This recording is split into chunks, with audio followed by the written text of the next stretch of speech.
$250,000. That's roughly what a typical middle-class couple retiring with a $1 million 401k will hand over to the IRS in taxes over their retirement years. And most of them have no idea it's coming. I'm going to show you exactly how this trap works. Why your 401k statement is essentially lying to you about how much money you actually have. And the 4 moves you can make starting this week to keep a huge chunk of that $250,000 in your own pocket. Hey, I'm Joe, and on this channel we break down the financial stuff nobody taught you. In plain English, no jargon, no shame. Here's the fact that should make you sit up straight. According to the Tax Policy Center, the average federal effective tax rate on retirement income for a household pulling $80,000 a year out of a traditional 401k lands somewhere between 12% and 22%, depending on your other income. Multiply that across a 25-year retirement, and you're looking at a 6-figure tax bill that's quietly baked into the future of almost every traditional 401k in America. And here's the part nobody tells you when you sign up at HR orientation. That bill grows with your account. Let's start with what your 401k balance actually means, because I think this is where the whole problem begins. When you log into Fidelity or Vanguard or whoever holds your 401k, and you see that beautiful number, let's say it says $500,000. Your brain reads that as, I have $500,000, but you don't, not really. That account is what financial planners call tax deferred, which is a polite way of saying the government owns a slice of it, and they haven't told you yet how big that slice is going to be. Think about it this way.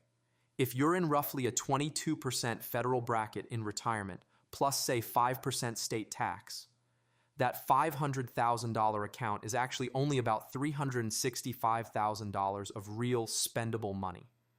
The other $135,000, that belongs to the government. You're just holding it for them. Now scale that up. A $1 million 401k at those same rates, you're looking at roughly $270,000 going to taxes over the life of your withdrawals. A $2 million account, over $500,000 in taxes, easy. And here's where it gets uncomfortable. Most retirement calculators, including the ones built into your 401k website, completely ignore this. They show you the gross number, the pre-tax fantasy number, not the real number you'll actually live on. So why doesn't anyone talk about this? Why isn't this on the front page of every 401k statement? 2 reasons. 1, your 401k provider makes more money the more assets you have with them, and pre-tax dollars look bigger. 2, when 401ks were invented in 1978, the assumption was that most retirees would drop into a much lower tax bracket. That assumption is increasingly wrong. And in a few minutes, I'm going to show you exactly why retirees today are getting hit with higher tax rates than they expected, and the specific IRS rule that forces it to happen, whether you want it to or not. Okay, so why does this trap exist in the first place? To really get this, we need to go back to the original deal. The 401k was created by accident, seriously. In 1978, Congress passed Section 401, Paragraph K of the tax code, and it was meant as a small tweak to allow executives to defer some bonus money. A benefits consultant named Ted Benna, working at the Johnson Companies in 1980, read the language carefully and realized, wait, this could be used to let regular employees defer part of their salary with a company match. He's the guy generally credited as the father of the 401k. And the original pitch made sense at the time. You're working, you're in a high tax bracket, say 28 or 33%. You stash money pre-tax now, you let it grow for 30 years, and then in retirement, you pull it out at a much lower bracket, maybe 15%. You win the spread. The government still gets paid, but you pay less because you're poorer in retirement. That was the deal. And for a lot of people in the 80s and 90s, it actually worked out that way. Here's what changed. First, tax rates today are historically low. In 1980, the top federal bracket was 70%. Today, it's 37%. Most economists, including folks like David Walker, the former U.S. Comptroller General, have been waving red flags for years saying tax rates basically have to go up to deal with the federal debt, which is now over $34 trillion.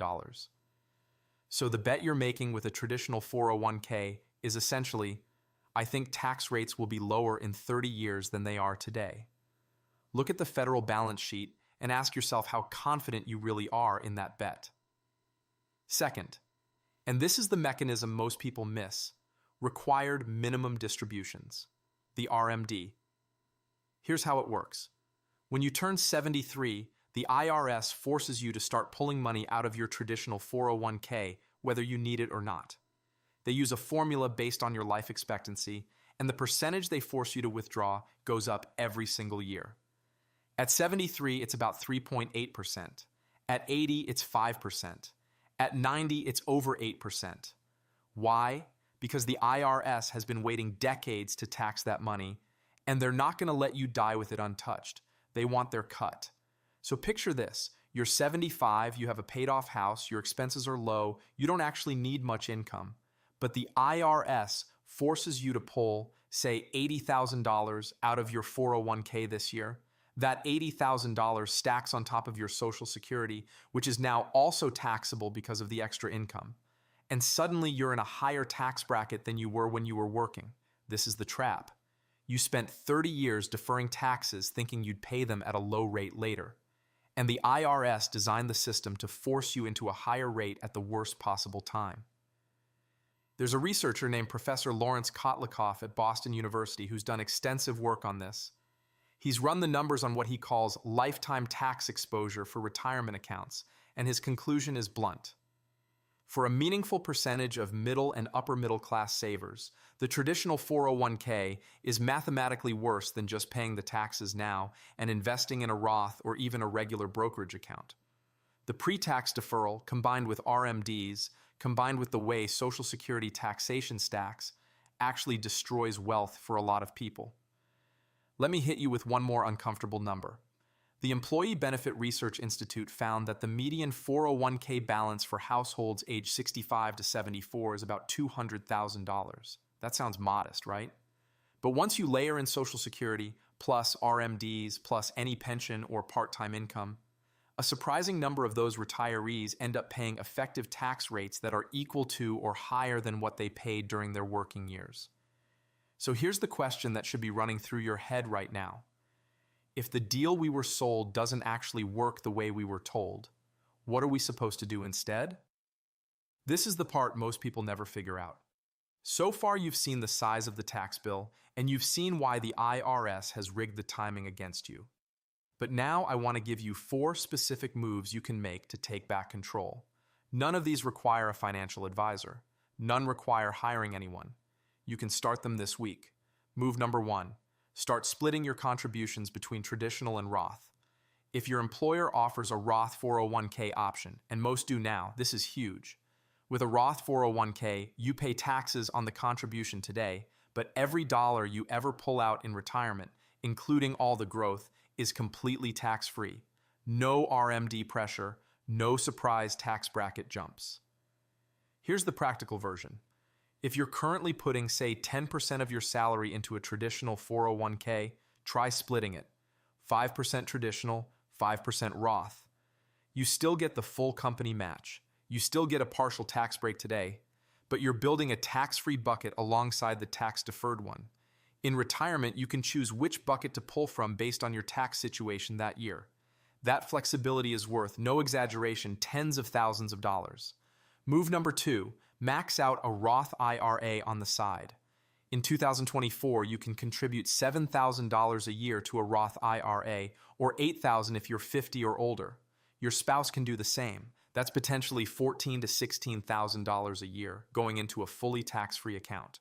There are income limits, around $161,000 for single filers and $240,000 for married filing jointly, phasing out. But if you're under those numbers, this is one of the most powerful accounts in the US tax code. And there's a workaround called the backdoor Roth if you're above the limits, but that's a video for another day. Move number 3. Plan for Roth conversions in your 60s. This is the move almost nobody talks about. And it's the single biggest lever for the $250,000 tax savings I mentioned at the top. Here's the idea. There's usually a window between when you stop working and when Social Security and RMDs kick in, roughly age 60 to 73. In those years, your taxable income is low, sometimes very low. So you intentionally convert chunks of your traditional 401k into a Roth IRA, paying taxes at today's low rates while you're in a low bracket.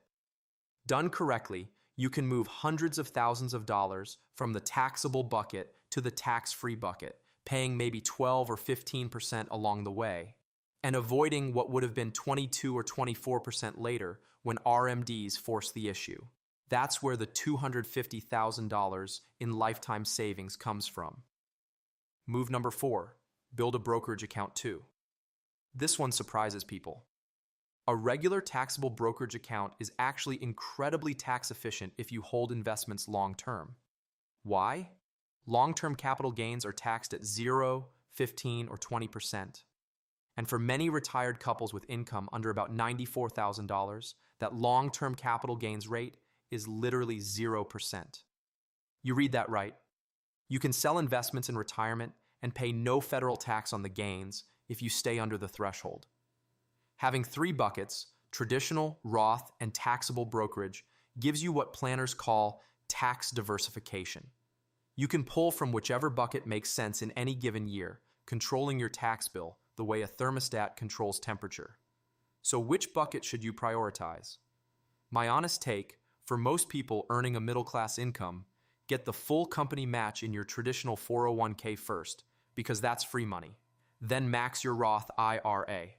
Then go back and fill up the rest of your 401k contributions, probably split between traditional and Roth.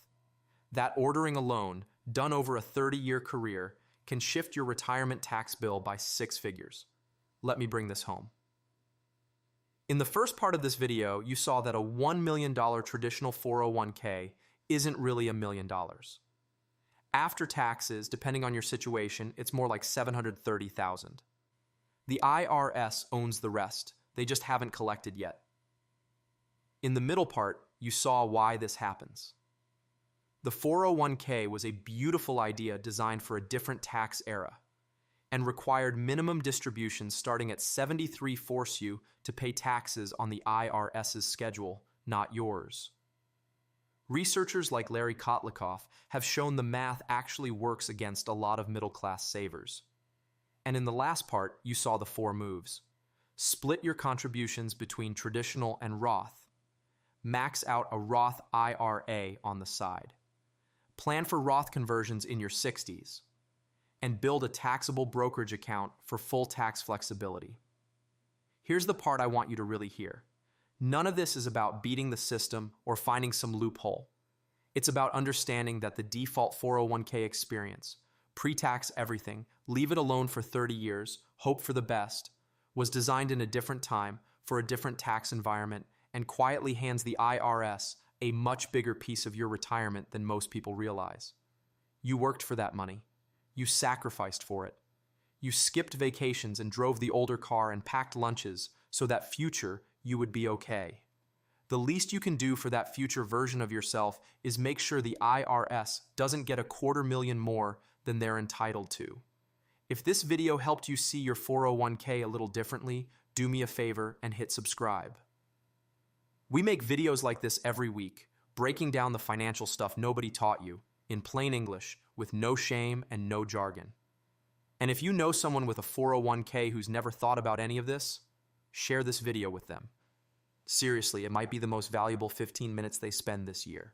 I'm Joe. Thanks for hanging out. I'll see you in the next one.